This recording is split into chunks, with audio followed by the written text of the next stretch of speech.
Eu creio que todos aqueles que nasceram na década de 70 e na década de 80 foram, de uma maneira ou de outra, influenciados por alguns desenhos que são comuns a todos nós.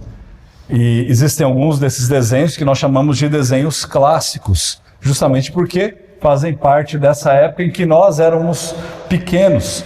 E um desses desenhos que me veio à mente quando eu estava estudando esse texto e preparando essa mensagem foi o desenho do Scooby-Doo. E eu creio que você também assistiu esse desenho pelo menos uma vez. E como todos nós sabemos, esses desenhos eles eram muito previsíveis. Sempre tinha um esqueminha que era seguido e talvez fosse exatamente isso que fizesse com que esses desenhos se tornassem desenhos queridos e clássicos. E a fórmula do Scooby-Doo seguia uma ordem que todos os episódios repetiriam. Primeiro aparece ali um monstro, ou aparece de uma forma bem assustadora uma ameaça sobrenatural. E aí então a turma chega no local por um acaso. E aí eles começam a encontrar algumas pistas que foram espalhadas naquele local. E aí o vilão ele começa a perseguir, a tentar assustar essa turma para que eles não descubram quem é o vilão, o que está acontecendo. E aí eles montam então uma armadilha. E aí o Fred começa a planejar, o Scooby-Doo e o Salsicha são sempre as iscas, né? E aí vai ficando assim aquele desejo de assistir mais o que vai acontecer. E eles conseguem capturar o monstro. E aí chega naquele momento em que eles tiram a máscara do monstro, do vilão. E eles identificam quem é aquela pessoa. E o vilão então ele confessa com uma frase clássica do desenho: eu teria conseguido se não fossem, né, esse bando de criança, né, esse grupo aí. E aí Velma, todo mundo lembra da Velma, de óculos, ela explica tudo de forma lógica como que isso se deu. E aí tem a revelação do motivo real. E a revelação desse motivo sempre era dinheiro, era herança, era um tesouro, alguma coisa. E aí sempre tem um final feliz, onde eles celebram comendo muitas coisas. E aí você fala, tá bom, pastor, mas o que o Scooby-Doo tem a ver com Lucas capítulo 4? É que essa sequência padrão, ela se repete na maioria desses episódios. Na verdade, praticamente todos esses episódios. E de certa forma, quando nós olhamos para as Escrituras, e principalmente para o Antigo Testamento, nós vemos também que existem ali algumas pistas, algumas coisas que foram colocadas por Deus e que estavam apontando para alguma coisa que haveria de vir. Nós temos, por exemplo, os sacrifícios, nós temos promessas, nós temos profecias, figuras, símbolos, sombras. E nós não sabemos quem que é essa pessoa. Essa pessoa, ou aquilo, ou aquele, ainda não se apresentou no Antigo Testamento de uma forma talvez claríssima. E tem algo acontecendo, há um plano de Deus em movimento, que está caminhando para um final. Você vê no Antigo Testamento os cordeiros sendo sacrificados, o templo sendo construído, o sacerdócio sendo exercido, você vê a promessa de um rei, de um reinado, você tem falas que abordam um servo que seria um servo sofredor. E aí quando você chega no Novo Testamento, é como se Deus chegasse com a turma e arrancasse a máscara. E debaixo daquela máscara, quem que nós encontramos? O nosso Senhor Jesus Cristo. Como se Deus tirasse essa máscara da história e agora a sombra foi revelada. Não há mais necessidade de sombra. Aquilo que é real está ali diante de todos nós. A figura agora é uma realidade. A promessa se tornou um cumprimento. E essa revelação é ninguém menos do que a pessoa de Jesus Cristo, que é o centro de tudo. Ele que é o Cordeiro de Deus, que tira o pecado do mundo. Ele que é o templo do qual nós somos as pedras e que fazemos parte. Ele é o sacerdote real. Ele é aquele que intercede em nosso favor. Ele é o filho prometido de Davi. Nós vemos que o Antigo Testamento, ele tinha essas pistas que foram deixadas e que nos levavam e apontavam para Cristo.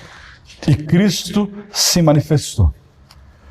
Até agora, no livro do Evangelho de Lucas, na verdade, nós temos estudado e visto que o próprio Senhor Jesus está sendo apresentado. As suas credenciais têm sido estabelecidas. E nós temos visto quem de fato ele é. Agora, a partir do versículo 14 do capítulo 4, nós veremos que nós temos aqui o início do ministério público de Jesus. E não apenas isso. O próprio Senhor Jesus é como aquele que tira a própria máscara e diz para todos aqueles que estão ali diante dele: eu sou aquele que foi prometido no Antigo Testamento. Então a passagem que nós vamos estudar hoje, que é de Lucas capítulo 4, a partir do versículo 14 até o versículo 30, é uma passagem que começa com 2 versículos que eu diria que são versículos acanhados, que parecem que não têm muito a nos ensinar. Lucas nos diz o seguinte: então Jesus, no poder do Espírito, regressou para a Galiléia, e a sua fama correu por toda a circunvizinhança, e ensinava nas sinagogas, sendo glorificado por todos. A ênfase que nós temos aqui é sobre o ministério de Jesus na Galiléia. Até Lucas capítulo 9, lá no versículo 50, o que nós vemos é o ministério de Jesus na Galiléia. E nesses 2 versículos nós vemos alguns pontos que são realmente pontos importantes. O primeiro deles, no versículo 14, diz que Jesus fazia o que ele estava fazendo no poder do Espírito. Jesus fazia aquilo que ele estava fazendo no poder do Espírito. Irmãos, lembre-se, desde o início do livro de Lucas, o que nós temos visto aqui é o papel central e ação do Espírito Santo de Deus sobre a vinda de Cristo e sobre a vida de Cristo. O mesmo Espírito Santo que gerou Jesus no ventre, que nós acabamos de ler na nossa confissão, no ventre de Maria, ele desceu sobre ele no Rio Jordão na ocasião do batismo, lá no capítulo 3. Ele guiou Jesus ao deserto para ser tentado pelo diabo, para ele triunfar sobre ele, no capítulo 4. E agora, ele reveste Jesus com um poder para que ele possa exercer o seu ministério na Galiléia. Ou seja, o mesmo Espírito Santo que havia conduzido o Senhor ao isolamento, para longe das pessoas, para ser tentado, é aquele Espírito que leva Jesus agora à cena pública, às pessoas, a ministrar. E se os irmãos seguirem os textos aqui, nós veremos que o próximo texto é o texto de uma cura. O próprio Senhor Jesus curando, auxiliando, ministrando as pessoas que tinham necessidade. É o Espírito que ungiu o nosso Senhor Jesus, que capacita o ministério de ensino do nosso Senhor Jesus. O que nós aprendemos com isso é que, sem o Espírito Santo de Deus, nada nós podemos fazer. Sem o Espírito Santo de Deus, Jesus não realizaria absolutamente nada do que ele realizou. Em segundo lugar, Jesus, ele estava se tornando conhecido por conta do seu ensino. O versículo 15 diz: e ensinava nas sinagogas, sendo elogiado por todos. Isso é muito importante. As pessoas estavam elogiando Jesus. Esse mestre fala como alguém que tem autoridade. Esse mestre é diferente dos outros. Esse homem aí sabe do que está falando. Ele não é como qualquer outro mestre que nós já ouvimos várias vezes. Essa região, a região da Galiléia, onde Jesus estava, era conhecida como a Galiléia dos gentios. Não é porque as pessoas eram gentis. Na verdade, elas eram gentis. Não eram judeus, mas era um povo misturado que morava nessa região. Por isso, essa região era uma região que, na verdade, era menosprezada, justamente pela influência dos não-judeus naquela região. E Jesus estava ensinando nessa região. Irmãos, olha que interessante. É como se o próprio Senhor Jesus, sendo judeu, viesse hoje no nosso culto, aqui no Brasil, uma outra região, uma região gentílica, e ele se pusesse em pé aqui para anunciar, para pregar o Evangelho a vocês, ou a todos nós. E foi exatamente isso que Jesus fez nessa ocasião. Versículo 16 diz que Jesus foi para Nazaré, onde ele havia sido criado, num sábado, entrou na sinagoga, segundo o costume, e levantou-se para ler. Esse relato, ele é o relato mais antigo sobre um registro conhecido da ordem de culto. Não sei se os irmãos já perceberam, mas o nosso boletim, ele segue uma ordem. Logo aqui no início do nosso boletim, nós temos um prelúdio, depois nós temos uma convocação à adoração.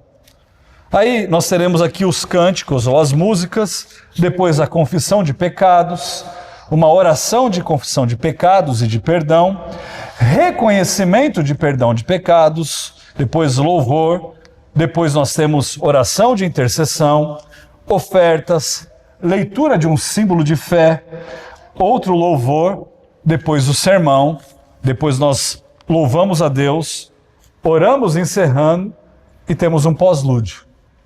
As coisas não foram assim feitas de qualquer maneira. Nós não chegamos aqui, o que nós vamos fazer hoje? Toca 2 músicas aí e o pastor dá uma palavrinha. Não é isso. Também não é um show. Porque o que nós estamos fazendo aqui é conduzir a adoração da igreja. E nas sinagogas havia essa condução também. Havia uma ordem de culto. Havia um serviço que seria prestado a Deus, um culto prestado a Deus. E esse culto a Deus incluía a leitura da lei e de um dos profetas, que era seguida então por comentários e aplicação da palavra de Deus. Então, quando nós pregamos a palavra de Deus, nós queremos ler a palavra, explicar a palavra e aplicar a palavra. Então não adianta nada você simplesmente ler a palavra, sair daqui e não entender o que ela significa. Como que ela vai mudar a minha vida. E muitos de nós fazemos isso no nosso dia a dia. Nós lemos a Bíblia e eu li a Bíblia todos os dias dessa semana. O que você aprendeu da sua leitura? Que Levítico é chato. Mais nada. Porque eu não consegui aplicar nada do que tinha ali no meu dia a dia. Esse não é o foco. O foco é você ler e aplicar no seu dia a dia. Então Jesus, ele se coloca nessa posição lá na sinagoga e ele se levanta para ler os profetas, para ler aqui o que a lei dizia. E o versículo 17 diz: então lhe deram o livro do profeta Isaías, que muitos teólogos vão chamar de um outro evangelho, ou do 5º evangelho. E abrindo, achou o lugar onde estava escrito. E aí, ele está fazendo uma citação do trecho de Isaías, capítulo 61, versículos 1 e 2, o qual nós lemos na nossa ordem de culto, que diz assim, Lucas 4, 18 a 19, o Espírito do Senhor está sobre mim, pelo que me ungiu para evangelizar os pobres, enviou-me para proclamar libertação aos cativos e restauração da vista aos cegos, para pôr em liberdade os oprimidos e apregoar o ano aceitável do Senhor. Versículo 20 diz que, tendo fechado o livro, devolveu-o ao assistente, e aí então ele se sentou. E todos na sinagoga tinham os olhos fitos nele. Nas sinagogas, a leitura da palavra era realizada de pé. Agora, existia algo que era interessante, que é diferente do que nós fazemos hoje. A palavra era lida de pé, mas ela era explicada com aquele rabino sentado. E hoje eu estou aqui de pé diante dos irmãos. Então as pessoas estavam com os olhos fitos em Cristo, esperando para ver o que ele diria. Qual que vai ser a explicação que ele vai dar sobre o trecho de Isaías capítulo 61? E aí a revelação vem no versículo 21. Então Jesus começou a dizer: hoje se cumpriu a escritura que vocês acabam de ouvir. Irmãos, se vocês estivessem lá naquele dia, todo mundo ficaria arrepiado. Talvez pelas razões certas e muitos deles pelas razões erradas. O que Jesus fez naquele instante foi algo surpreendente. Nesse exato momento, naquele dia, Jesus declarou a todos que estavam ali que ele não era apenas mais um como eles, mas ele era de fato o Messias prometido. Irmãos, aquele dia foi o dia que foi prometido ao longo de todo o Antigo Testamento e que chegou. E que Jesus estava ali cumprindo aquela promessa sobre o Messias prometido ao povo de Israel. Ele era o servo sofredor. Ele era aquele rei que haveria de vir. As pessoas que o ouviam tinham visto Jesus crescer ali. Ele estava em Nazaré. Elas ouviram ele ler essa descrição do Messias e logo em seguida eles ouviam o próprio Jesus dizer assim: eu sou o Messias prometido. Eu sou aquele que estava debaixo da máscara. Eu sou aquele que os símbolos, que as sombras apontavam. Eu sou o Cristo. Agora, antes de ver a reação daqueles que estavam ali, vamos ver o que o versículo 18 diz. Porque o versículo 18 nos coloca aqui algumas coisas que essa pessoa viria a fazer. Lá diz assim: o Espírito do Senhor está sobre mim porque Ele me ungiu, me capacitou, me escolheu para evangelizar os pobres, enviou-me para proclamar libertação aos cativos e restauração da vista aos cegos, para pôr em liberdade os oprimidos. Veja, ele tinha uma missão: evangelizar os pobres. Evangelizar é você proclamar, é você anunciar as boas novas de salvação. E quando nós olhamos para esses textos, nós temos a tendência brasileira, vitimista, de entender que quando ele fala de pobre, é só de alguém que não tem dinheiro. E não é somente isso. Isso inclui os pobres, aqueles que não têm dinheiro. Mas ele está falando aqui daqueles que não só não têm bens materiais, mas que não têm aquilo que é o mais importante, que é o bem espiritual. Não é só uma condição social inferior, mas é uma condição espiritual aquém daquilo que o próprio rei pode prover a essas pessoas. É alguém que não tem salvação. Aquele pobre espiritual, aquele que não conhece o Senhor Jesus Cristo como Deus. Ele veio para proclamar libertação aos cativos. Aí logo nós pensamos nos presos, né? Imaginando que aqueles cativos são pessoas que estão ali de forma injusta. E não é isso, irmãos. Tem alguns que estavam ali presos de forma injusta? Sim. Mas nós estamos falando aqui de uma libertação, novamente, espiritual. Ele fala sobre restaurar a vista aos cegos. E João fala no Evangelho de João, capítulo 8, versículo 12. Jesus falou dizendo: eu sou a luz do mundo. Quem me segue não andará nas trevas, pelo contrário, terá a luz da vida. Ele veio para libertar os oprimidos.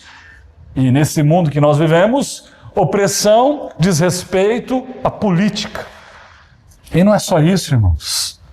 Ele estava ali para libertar aqueles que estavam debaixo do poder e da influência do diabo. E depois vem uma palavrinha aqui que ninguém entende. Para apregoar o ano aceitável do Senhor. Apregoar é pregar, anunciar o ano aceitável do Senhor. E que ano aceitável do Senhor é esse? O que ele queria dizer com isso? O ano aceitável do Senhor nada mais é do que o ano do jubileu. Eu não te ajudei em nada, né? O ano do jubileu, irmãos, era um ano em que as dívidas eram canceladas. As pessoas devolviam as suas terras para os seus donos originais. E isso tinha um propósito. Dessa maneira, Deus estava trabalhando no coração do povo para apontar para aquilo que Cristo viria fazer. As suas dívidas seriam perdoadas em Cristo, assim como você também deveria perdoar as dívidas dos outros. Isso acontecia de tempos em tempos, de anos em anos, para que as pessoas pudessem enxergar que haveria uma solução, que haveria misericórdia, que haveria perdão de dívidas, perdão de pecados. Funcionava como uma sombra daquilo que o próprio Senhor Jesus nos viria proporcionar. Então Jesus ele estava cumprindo tudo isso naquele dia. Jesus estava anunciando para as pessoas: eu sou esse Messias prometido, que vim fazer exatamente isso. E o meu ministério não é particular, o meu ministério é público. É para vocês judeus e é para vocês que são gentios, para aqueles que não fazem parte do povo judeu. E qual foi mesmo a reação do povo que estava ali ouvindo? Volta lá para o versículo 22, em Lucas 4. Todos davam testemunho dele e se maravilhavam das palavras cheias de graça que lhe saíam dos lábios. Mas aí eles perguntavam: não é este o filho de José, o carpinteiro? Irmãos, foi algo chocante, ao ponto deles se maravilharem ao mesmo tempo em que eles se indignaram.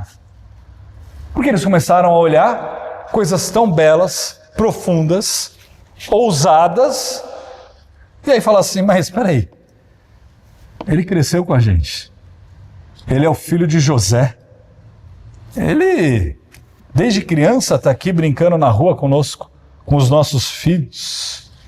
Como é que pode ser isso? Então, Lucas nos relata algo interessantíssimo. Ele diz que Jesus já entendia o que essas pessoas pensariam. Versículo 23. E Jesus lhes disse, estou aqui lendo da NVI: é claro que vocês me citarão esse provérbio. Jesus já sabia.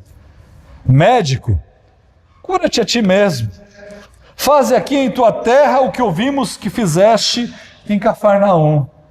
Olha, se você é quem você está dizendo que é, por que você não faz aquilo que você fez lá, aqui? Por que você não começa a curar as pessoas? Por que você não começa a demonstrar o seu poder aqui na sua terra, onde todos nós te conhecemos? E no versículo 24, Jesus prosseguiu: de fato, afirmo a vocês que nenhum profeta é bem recebido na sua própria terra. Tem outro ditado, né, que diz que santo de casa não faz milagre. É daí que sai. A gente sabe quem você é, Jesus. Não dá para confiar em você. Você é um charlatão. Nós vimos você crescendo. Não tem como falar que você é o Messias prometido. Agora, Jesus já sabia o que esperar. Ele já sabia qual que seria a reação do povo. E aí, então, ele deu 2 exemplos para calar de vez e para explicar o que estava acontecendo. Então, Jesus ele percebeu no versículo 23 e 24 qual que seria a oposição que ele recebia. E ele mencionou aqui 2 exemplos em que os profetas de Deus fizeram de fato atos miraculosos de graça, não para com os judeus, mas para com os gentios, para aqueles que não criam em Deus e que não criam no nosso Senhor Jesus Cristo. E aí, um desses atos foi sobre Elias e a viúva de Sarepta. Dá uma olhada comigo no versículo 25 e 26. Na verdade, vos digo que muitas viúvas havia em Israel no tempo de Elias, quando o céu se fechou por 3 anos e 6 meses, reinando grande fome em toda a terra. Os irmãos vão se lembrar que não choveu por esse período. E a nenhuma delas foi Elias enviado, senão a uma viúva de Sarepta de Sidom. E aí o que ele está dizendo? Olha, Deus escolheu um profeta para ser enviado para uma viúva em especial, sendo que haviam várias ali. E ele não foi enviado para uma judia que cria em Deus e temia Deus do jeitinho que vocês esperariam. E ele dá um outro exemplo. Agora ele dá o exemplo de Eliseu e Naamã, que era um leproso. E não só isso. Sírio. Versículo 27. Havia também muitos leprosos em Israel nos dias do profeta Eliseu. E nenhum deles foi purificado, senão quem? Naamã. E ele complementa. O Ciro. Não o judeu. O Ciro. E até aqui, o que nos dá a entender é que as pessoas estavam ouvindo o que Jesus estava dizendo. Até então, que Jesus menciona que o único que foi curado foi Naamã. E Naamã era judeu ou gentil? Gentil. E aí, imediatamente, o povo ficou irado com ele. O povo se levantou contra ele. Os irmãos, se lembram que no início dessa série de estudos, eu mencionei que o livro de Lucas foi escrito para gentios e não para judeus, diferente do livro de Mateus. E o que acontece aqui, então, é que Lucas ele começa a nos relatar exemplos voltados para cumprir esse propósito, para demonstrar que Jesus pregou o evangelho aos gentios e que os judeus, na verdade, perseguiram Jesus e que tentaram acabar com o seu ministério. Então, no versículo 28, nós lemos assim: todos na sinagoga, ouvindo estas coisas, ficaram irados e se levantaram, expulsaram Jesus da cidade e pegaram Jesus e o levaram até um monte, até o cimo do monte sobre o qual a cidade estava edificada. Sabe para quê?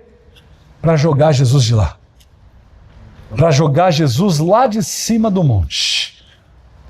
E aí Lucas, ele não explica como isso se deu, mas o que muitos de nós cremos foi aqui um relato de um dos milagres de Jesus.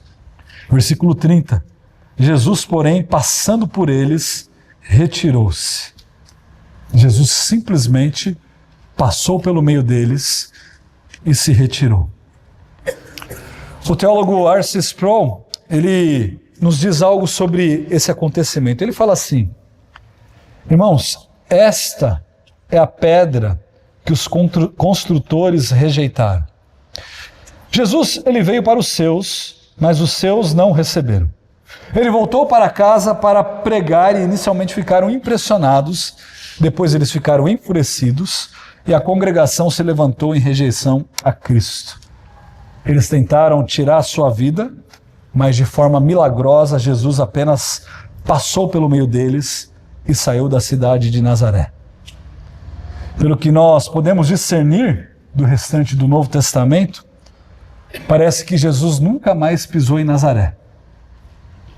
Ele pregou para aqueles que eram da sua casa e nunca mais voltou ali para pregar o evangelho para eles. Veja que interessante, irmãos. Mesmo estando diante deles, e eles estando ali maravilhados com os ensinos de Jesus, eles não acreditaram nas palavras de Jesus. Eles se maravilharam com o que ele tinha para dizer. E isso depois dele declarar que a profecia havia se cumprido nele. E aí Jesus, então, ele tem que corrigir o erro que estava no coração dessas pessoas. O coração deles era um coração incrédulo, apesar deles admirarem com suas palavras. E nós vemos isso constantemente. Eu vou numa igreja, eu ouço a pregação, eu ouço o que é dito, eu acho legal, eu concordo, Eu aceno com a cabeça, dou um joinha, dou um like no vídeo, mas eu não me submeto. Meu coração é um coração duro. No versículo 22, o povo questionou, não é esse o filho de José? Eles estavam maravilhados, mas ao mesmo tempo eles duvidavam. Ele é o filho de José, ele não é o Messias. A expectativa e o anseio que eles tinham estava completamente errado. O próprio Jesus, ele já antecipou o pensamento deles. Médico, cura-te a ti mesmo. O que esse povo estava querendo não era o Messias, eram sinais.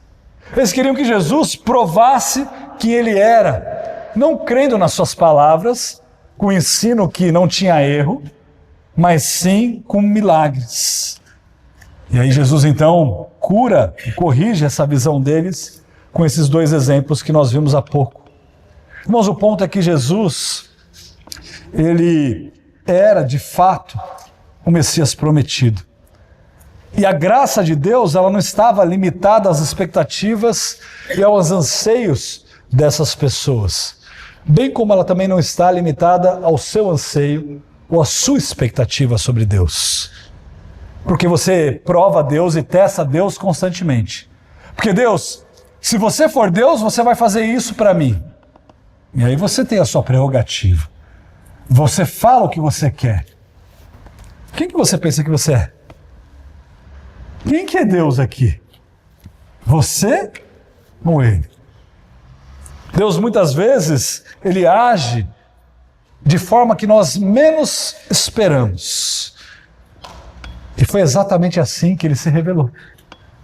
Ele não veio como um rei exaltado, com um exército marchando, entrando numa cidade, dominando tudo. Mas ele nasceu como um bebê. Foi rejeitado pelos seus. Não tinha lugar para ele.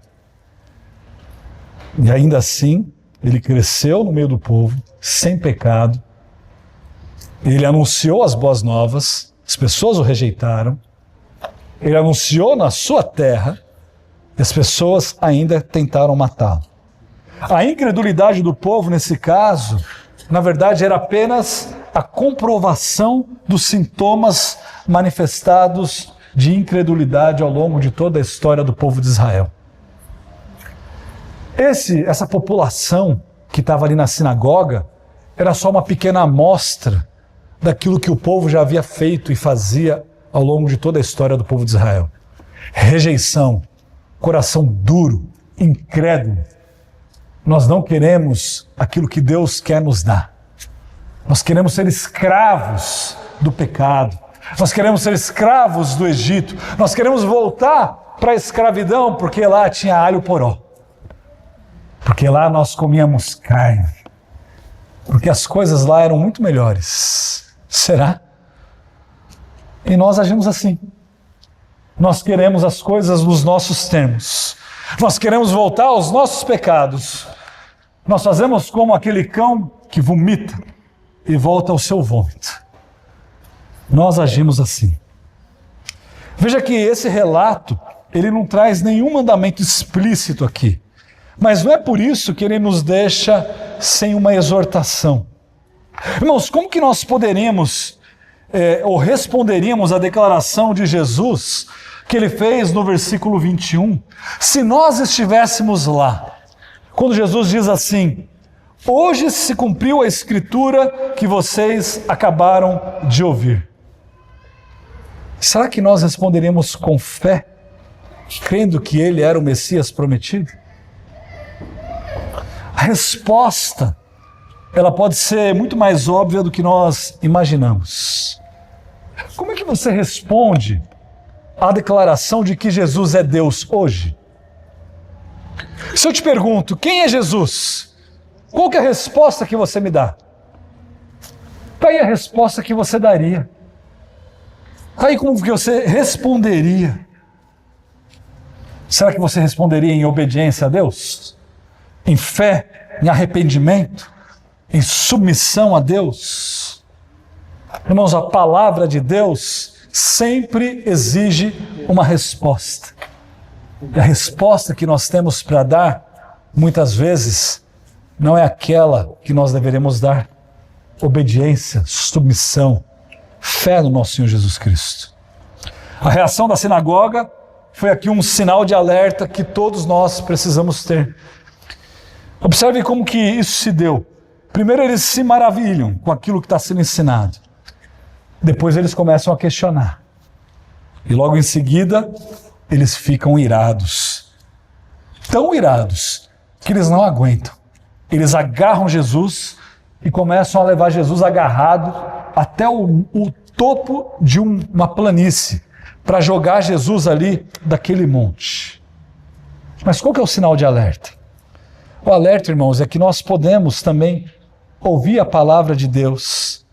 Nós podemos admirar aquilo que está sendo ensinado. Nós podemos caminhar próximos a Jesus. Nós podemos caminhar com os irmãos. Nós podemos ser batizados numa igreja. Nós podemos dizimar numa igreja. Nós podemos dar ofertas. Nós podemos tocar no louvor. Nós podemos pregar o evangelho, anunciar as boas novas às outras pessoas e ainda assim rejeitá-lo. E ainda assim não conhecê-lo. Eu creio que já contei essa história para os irmãos, mas eu conheço um missionário que estudou na mesma universidade onde estudei, e depois de anos ele foi chamado para pregar numa semana, porque nós tínhamos cultos todos os dias ali naquela universidade. E aí, meia hora antes do almoço, nós íamos para o auditório, cantávamos alguns louvores, tinha alguns anúncios e havia uma pequena exposição da palavra de Deus. E aí esse missionário foi convidado, ele era um missionário lá em Portugal, e aí ele foi pregar o evangelho. E ele já era missionário há alguns anos, em Portugal, foi enviado por algumas igrejas. E aí ele anunciou o evangelho. E depois que ele acabou de pregar, ali os presidentes e vice-presidentes da universidade falaram: vamos almoçar agora, todos juntos lá e tal. Ele falou: estou muito bem, eu vou para o meu quarto. Amanhã a gente conversa, a gente almoça junto. Ele foi para o quarto. Ele começou a refletir sobre aquilo que ele havia acabado de pregar para as outras pessoas. E naquele dia, ele se ajoelhou, confessou seus pecados, se arrependeu dos seus pecados e foi salvo. Ele era missionário. Ele anunciava essas verdades para as outras pessoas, mas não cria naquilo que ele anunciava. É como um vendedor, né? Isso aqui é o melhor produto que você pode comprar. Você comprou? Não. Eu uso o concorrente. Essa semana nós tivemos problema na internet lá na escola, né? E na semana passada. E aí eu me lembrei de algo que aconteceu mais de uma vez. Então, eu não me lembro qual empresa que eu contratei e falei assim: por favor, eu quero que você instale isso aqui desse jeito, porque a empresa que nós temos não está funcionando bem. O cara olhou e falou para mim: chama o concorrente. Chama o concorrente. Como assim? É porque o serviço deles é melhor. Mas você representa uma outra empresa. Você não tem a liberdade de falar absolutamente nada. Você só vai lá e faz o que eu estou te pagando para você fazer. E aí eu fiz isso de novo, na minha casa. E adivinha só, a mesma conversa, com outro promotor. E muitas vezes nós fazemos isso. Nós caminhamos, ouvimos, pregamos, anunciamos, cantamos, lemos, mas rejeitamos a palavra de Deus. Jesus não era alguém alheio a eles. Jesus era alguém que eles conheciam desde criança. Eles viram os atos de Jesus. Eles viram que Jesus não retrucava do jeito que as crianças retrucam. Eles viram que Jesus era uma criança diferenciada, que ele não pecava, que ele obedecia os seus pais. Eles viram que ele era muito aplicado, afinal de contas, ele estava discutindo doutrina com os mestres da lei. Jesus era alguém realmente muito diferente. E mesmo assim, o rejeitaram. E você? Será que você também está rejeitando Cristo? Mas essa passagem não é uma passagem de condenação. Lucas nos deixa claro que a missão que Jesus estava começando a cumprir de forma pública era, na verdade, aquilo que nós chamamos de boas novas. O Evangelho, a proclamação de esperança, de consolo. Como o profeta Isaías havia relatado em Isaías 61, que Jesus aqui cita, Jesus veio para evangelizar os pobres, para libertar os cativos, para restaurar a vista aos cegos, para libertar os oprimidos, para proclamar o ano aceitável do Senhor. Logo, quando nós reconhecemos a nossa pobreza espiritual, quando nós nos identificamos como escravos do pecado, quando nós finalmente enxergamos que nós estávamos cegos sem Cristo, é então, irmãos, que nós somos conduzidos e levados ao perdão. É então que nós somos levados à verdadeira libertação, que não pode ser adquirida por nada, por nome nenhum, por coisa alguma, a não ser pelo sangue de Cristo. E é então que nós recebemos uma nova vida. É somente em Cristo. E mais nada. Não são recursos, não é uma história de tradição, de regras de legalismo, de frequência em igreja, de hinos cantados, orações feitas, de dinheiro investido, nada. Somente o sangue de Cristo. Quem somos nós diante dessa passagem, irmãos? Será que nós seremos reconhecidos como aqueles que entenderam a nossa necessidade e receberam graça? Seremos como aqueles que buscaram tirar a vida de Jesus naquele momento? Você é um impostor, se declarando Deus, um mentiroso. Jamais você cresceu aqui, filho de José. Como que você tem recebido a palavra de Cristo? Eu admiro. É muito bonita. Olha, mexe com o meu coração. Me dá um ânimo para a semana, mas quando vai chegando no sábado, eu preciso ouvir de novo, né? Para ser, como os católicos dizem, infundido, para que, pela minha própria força, eu consiga adquirir a salvação que eu tanto desejo. Não é assim que funciona. Nós somos declarados justos pelo que Cristo fez, e não infundidos com uma graça que cresce conforme as minhas boas obras, para que então eu consiga alcançar a salvação. A salvação pertence ao Senhor, que se dependesse de nós, nós não a alcançaríamos. Nós admiramos o ensino, mas nós nos entregamos de fato a esse ensino, reconhecendo a necessidade que nós temos de obedecer a Cristo. Lembre-se disso. A palavra de Deus nunca volta vazia. Essa mensagem que todos vocês ouviram nessa manhã, ou é uma mensagem que trará salvação, ou é uma mensagem que revelará o seu coração e o quão distante ele está de Cristo. Eu termino perguntando a seguinte pergunta: onde está o seu coração? Em Cristo ou em qualquer outra coisa?